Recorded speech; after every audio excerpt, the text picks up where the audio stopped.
Welcome back to Life's Chillin'. My name is Avital, and this week's Parshat is Parshat Emor. Parshat Emor is really focused on two different topics. The first half of Parshat Emor talks about the Kohanim, and it talks about a lot of the laws pertaining to the Kohanim needing to remain in a pure status at all times so that they can serve in the temple. And it talks about who they can marry, if a relative dies, how they can or cannot interact with the body of that person. It talks about which people can serve and who would be disqualified from serving in the temple.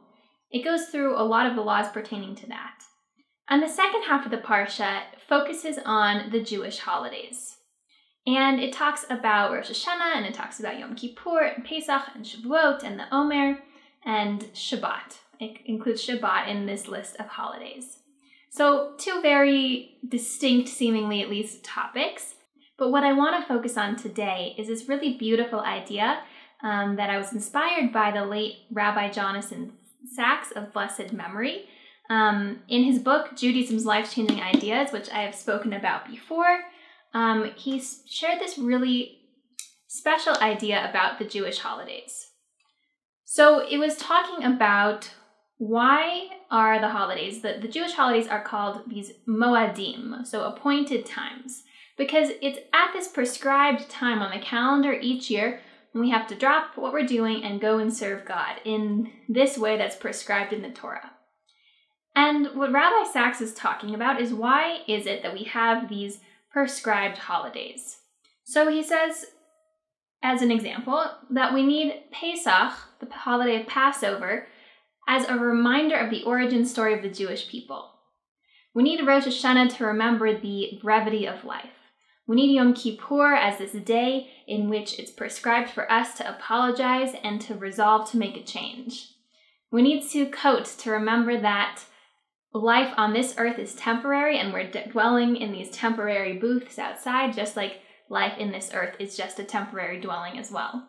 And he goes through and talks about the different lessons that we're supposed to take away from these holidays. And what Rabbi Sacks says is that essentially, without these holidays, we would not have regular reminders, even though we know that it's important to apologize.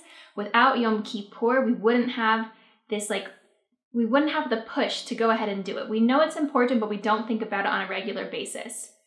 And having these prescribed holidays really allows for us to intentionally focus on these things that are so important in life and are so important to remember.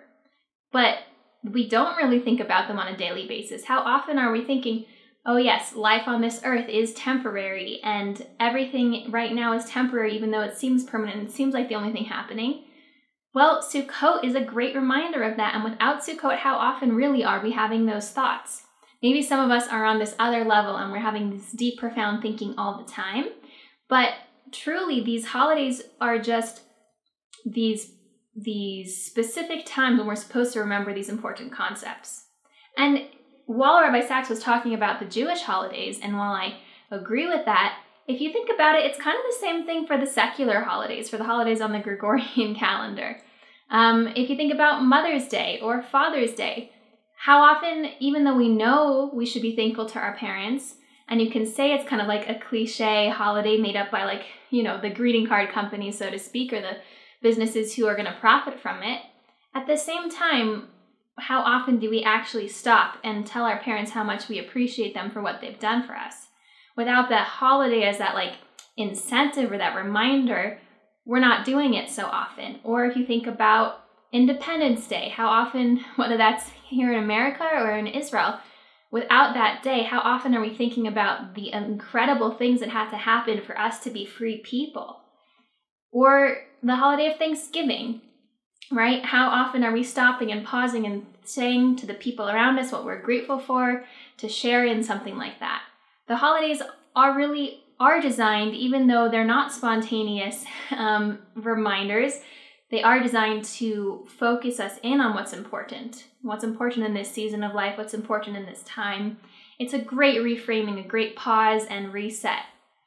And I was also thinking that this idea also extends to prayer and the sort of standardized prayer that we have in Judaism 3 times a day. In Judaism, we pray in the morning, in the afternoon, and at night. And it's the prescribed prayers. It's you open a prayer book, it's the same words every day. And again, you can kind of sit there and think like, well, where's the spontaneity in that? Where's that sort of genuine from the soul place of thanking God for what we have? We should definitely engage in that spontaneous prayer. And if we're feeling it, we should open our hearts and our mouths and say those words from a place of authenticity. But the idea, I think, to me, how I resonated with this concept that Rabbi Sachs shared to prayer, the standardized prayer, is also that perhaps without the push in Judaism to pray these 3 times a day, we wouldn't do it, and we wouldn't pause and thank God for what we have and ask God for what we need.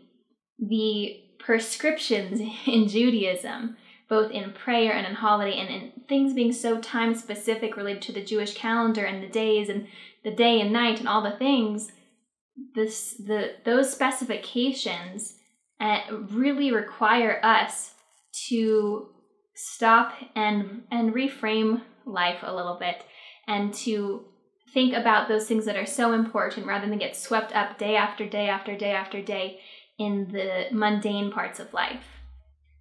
So I hope we can all learn the importance of following along in this Jewish calendar and in the cycle in order to connect at the proper times with those things that we need to be reminded of.